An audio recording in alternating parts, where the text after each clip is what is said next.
जैसा कोई जन्म नहीं। भगवान राम ने भरत जी को चरण पादुका दी और कहा 14 साल के बाद हम मिलेंगे।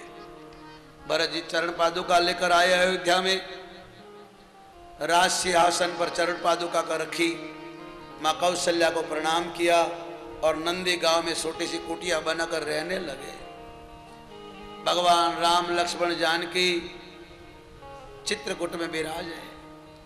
कभी कभी भगवान को माता पिता याद आते हैं, भाई याद आते हैं, तो रात को 2 बजे खड़े हो जाते हैं। माँ जानकी पूछती है क्या हुआ, तो राम रो पड़ते हैं। जब जब राम अवध सुधि करई, जब जब राम अवध सुधि करई, तब तब बारी लोचन भगवान रोने लग जाते हैं। तब तब बारी लोचन भरई, सुमरे मातु पितु परिजन भाई, सुमरी मातु पितु परिजन भाई, भरत स्नेहु सीलु सेवकाई, भरत स्नेहु सीलु सेवकाई, जब जब राम अरथ सूधि करही, जब जब राम अरथ सूधि करही, तब तब बारी लोचन भरही, तब तब बारी लोचन। भगवान श्री राम रात को 2 बजे खड़े हो जाते हैं। माँ जानकी देखती है भगवान को रोते हुए। लखनलाल जी तो भगवान की परिक्रमा करे कुटिया की, जब देखा कि भाई और भाभी रो रहे तो लक्ष्मण भी रोने लगे। भैया पानी लाओ, भगवान कहते ले आओ। रात में मंदाकिनी में जाते हैं, पेड़ के पत्ते को तोड़कर उसका दोना बनाकर पानी लेके आते हैं। देखो तो सही हमारा देश की कथा, ऐसा आप नहीं कर सकते। आप भाई भाई साथ में नहीं रह सकते। और माँ का बेटा है, कितनी सेवा करते। आज एक माँ के बेटे साथ में नहीं रहते, बोलते नहीं, कोर्टों में लड़ाई करते, केस लड़ते हैं। देखो इन पटवारी परिवार को 3 पेटी के साथ में आज तक जी रहे। ऐसे कुटुंब को भगवान बख्शिश देता है। ऐसे कुटुंब में भगवान की शांति होती है, भक्ति होती है, धार्मिकता। मैं इसके घर में जब से आया हूँ, कोई तेरी मेरी नहीं, कोई खटपट नहीं, कोई विधि विधान पूछने का नहीं, बस सत्संग सत्संग सत्संग। ऐसा लगता है जैसे मंदिर में बैठे हो। आजकल लोगों को ऐसा लगता है बाबा हमारे घर आ जाए, कुछ दौरा दे दे, कुछ चमत्कार कर दे, कुछ विधि बता दे, बस यही लोगों को लगे। ठीक है आप हमको पूछे, हमारा धर्म है रास्ता दिखाना, पर हम इतने प्रसन्न नहीं होंगे आपके पर। अरे पूछो पूजा कैसे हो, शांति कैसे मिले, भजन कैसे करे, ध्यान कैसे करे, हमारा जीवन का उद्धार कैसे करे, पूछिए तो खरा। आजकल कोई ये तो पूछता नहीं है, बस अपने मतलब की लोग बात करते हैं। इसलिए भगवान राम लक्ष्मण जानकी चित्रकूट में रहते हैं। लक्ष्मण जी फल लेने गए हैं, भगवान राम और जानकी बैठे हैं। भगवान को माँ याद आ गई, पिता याद आ गया, भाई भरत याद आ गए, अयोध्या के लोग याद आ गए। माँ जानकी कहते 14 साल हमें यहाँ रहना है, याद करेंगे तो हमारा आगे यात्रा कैसे होगी। भगवान राम लक्ष्मण जानकी चित्रकूट में थे। लखनलाल जी फल लेने गए। भगवान सीताराम ने आज अपने हाथों से पुष्प की माला बनाई, माँ जानकी को पहनाई। इतने में एक मिनिस्टर का बेटा, इंद्र देवों का देव, उसका बेटा जयंत शराब पी के वहां से निकला। बड़े बाप की औलाद बिगड़ी हुई होती है, कोई कोई गुरु की कृपा हो, माँ बाप अच्छे हो तो ठीक है, बाकी जिसके पास बहुत मनी आ गई उनका जीवन डामाडोल है। अगर कोई जीवन में गुरु नहीं होगा, कोई संत का मार्गदर्शन नहीं होगा, कोई माता पिता का संस्कार नहीं होगा, तो आदमी गिर जाएगा, पतन हो जाएगा। या जिसके पास भी ज्यादा हो गया है वो राह बदल चुके हैं, शराब पीकर निकला है। भगवान श्री राम अपनी पत्नी के गले में पुष्प की माला पहनाते थे, उसने देख लिया, उसके मन में शंका हुई, ये कोई भगवान है अपनी पत्नी के गले में माला पहना रहा है। उसने कौवे का रूप लिया। जरा ध्यान से कथा सुनिए।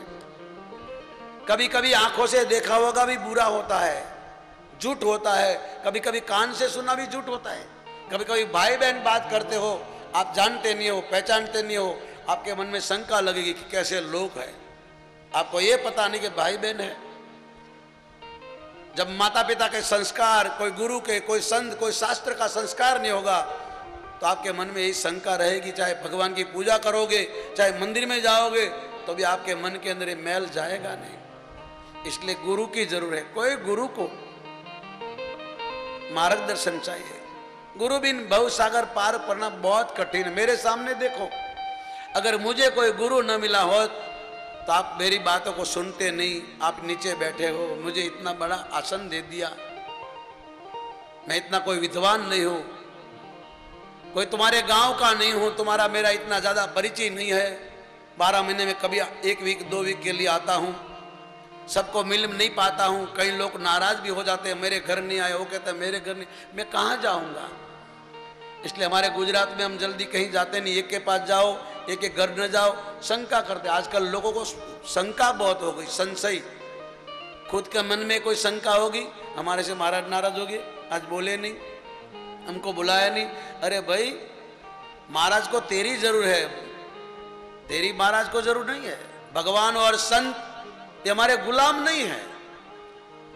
हमें शांति चाहिए तो तुम संत के पास जाओ, जीवन मरण से बचना है तो भगवान के पास, जीवन को सुधारना है तो शास्त्रों को पढ़ो, तुम्हारी इच्छा हो तो, जबरदस्ती नहीं है।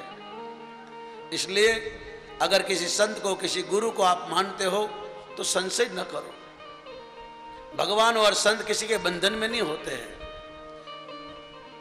हाँ, आपका प्रेम है, आपका भाव है, हो सकता है आपके पर खुश हो, बाकी आप सब कहने लग जाओगे हम आपका कहना माने, कल तुम तो कहोगे शादी कर लो तो हम ऐसा भी कर देंगे क्या? नहीं नहीं, तुम कहो मेरे घर में रहे, मैं कहूं ऐसा करे, ऐसा नहीं। संत और भगवंत बंधन में नहीं होते। इसलिए जब ऐसा होगा तो तुम्हारी दशा जैन जैसी होगी। इंद्र का बेटा है, बड़े घराने का है, फिर भी उसके मन में संशय आ गया। जब आदमी को संशय होता है तो पतन हो जाता है। भगवान कृष्ण कहते हैं संशय विनश्यति आत्मा। जब आपके अंदर कोई संशय आएगा तो आपका पतन हो जाएगा, आप भजन भी नहीं कर सकोगे, कुछ ना कुछ सोचते रहोगे। वो सोचने लगा कि भगवान है, कौवे का रूप लिया। अरे ऐसे लोग कौवे बनते हैं, हंस नहीं बन सकते। कौवे का रूप लेके माँ जानकी के चरणों में चांच लगाई, खून बहने लगा। राम जी ने देखा, एक घास का टुकड़ा उठाया, पीछे फेंक दिया। कौवे ने देखा कि मेरे पीछे अग्नि का कोई गोला आ रहा है, तो असली रूप में आ गया। भलभले को जब मौत आती है ना तो शराब उतर जाती है, भलभले को मौत दिखाई देती तो नशा उतर जाता है। जब डंडे पड़ते हैं मालिक के तो बड़े बड़े सीधे हो जाते हैं सब। फिर डॉक्टर बोलेगा अब तुमको कैंसर हो गया, तब तुम भगवान के पास जाओगे, मंदिर में जाओगे, बाबा के पास जाओगे। अभी तक कहाँ थे? फिर भी भूला हुआ घर आ जाए तो उसको भटका नहीं कहते। उसने कौवे का रूप छोड़कर अपने घर की तरफ भागने लगा, अपने बाप के पास गया, उसके पिता को कहा मुझे बचाओ। इंद्र ने कहा क्या हुआ? बोले मुझे पता नहीं थे भगवान है। उसकी पत्नी के चरणों में मैंने कौवे का रूप लिया और चोंच लगाई, खुद बहने लगा। भगवान ने मेरे पीछे ब्रह्मास्त्र छोड़ दिया, अग्नि का गोला आ रहा है। इतने में तो इंद्र के घर में भी आग लगने लगी। इंद्र ने अपने बेटे को जोर से तमाचा मारा और बोले भाग जा। उसने बोला तू मेरा बाप है? बोले बाप हो तो अलग है, हम तेरे लिए मरने के लिए तैयार नहीं। बाप ने भी उसको भगा दिया। माँ के पास गया, माँ ने भी भगा दिया। बहन के पास गया, बहन ने भगा दिया। ब्रह्मा के पास गया, भगवान भोलेनाथ कहते कैलाश पर कथा में, पार्वती ये मेरे पास भी आया था। जब पाप बढ़ जाता है, आदमी भटक जाता है, आदमी पाप करने लग जाते हैं तो सारे दरवाजे बंद हो जाते, मौत का दरवाजा खुला रहता है। इंद्र का बेटा जयंत 3 लोक में घुमा, उसने कोई नहीं बचाया।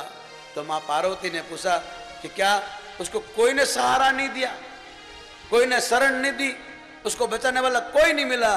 तो महादेव कहता है जिसका कोई नहीं होता है उसका संत हो जाता है। अगर कोई संत मिल जाए।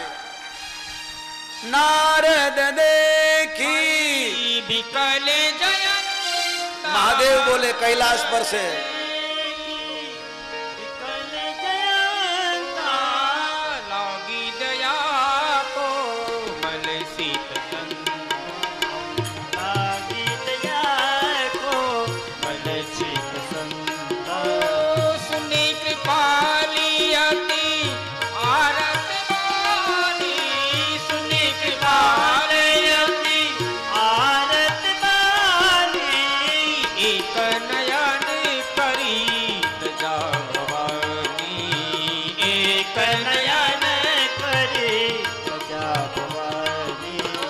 काहू बैठन कहा होई, काहू बैठन कहन होई, राखियो सकई राम कर द्रोही, राखियो सकई राम कर द्रोही। ओ नारद देखा विकल जयंता, नारद देखा विकल जयंता, ओ लागी दया कोमल सुति, संता लागी दया कोमल शीत संता। भगवान शिव कहते कैलाश पर बैठे बैठे पार्वती जब सब जगह से हार गया तो नारद जी के चरण में गया।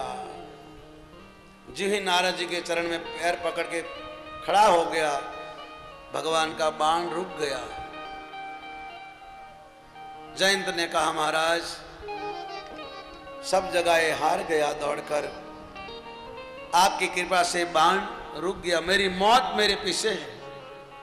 नारद ने कहा क्या हुआ? तो कहा कि मैंने भगवान की पत्नी मां भगवती जानकी के चरण में कौवे का रूप लिया, शराब के नशे में मैं भगवान को पहचान नहीं सका। नारद जी ने कहा कमाल से लोग दुनिया में भूल करते हैं और भगवान के पास क्षमा मांगते हैं, चोरी दुनिया की करते हैं और भगवान को प्रसाद चढ़ाते। ये भगवान का कानून नहीं है जो माफ कर दे। तुम जाओ भगवान के पास, जिसका तुमने अपराध किया उसी से क्षमा मांगो, वही माफ करेगा। और भगवान भोलेनाथ कहते पार्वती जब वो जयंत भगवान के चरण में आया तो भगवान ने एक आंख फोड़ डाली। आज भी कितने भी कौवे जहां भी हो, चाहे भारत में हो चाहे विदेश में हो, कौवा एक ही आंख से देखता है। कोई भी तुम्हारा बेटा, तुम्हारा बाप, तुम्हारा गांव का आदमी, देश का आदमी अच्छा काम करेगा तो सारी दुनिया उसको याद करेगी, और बुरा काम करेगा तो गांव कुटुंब सब बदनाम हो जाए। उसने कौवे का रूप लिया। आज भी बेचारे कौवे सब एक आंख से देखते हैं। आप कभी भी देख लेना, पत्थर मारने जाओगे तो ऐसा करके देखेगा वो, क्योंकि एक आंख से देखता है। एक आंख फोड़ दी। भगवान कहते हैं एक नयन करी तजा भवानी, एक नयन करी तजा भवानी, सुनी कृपा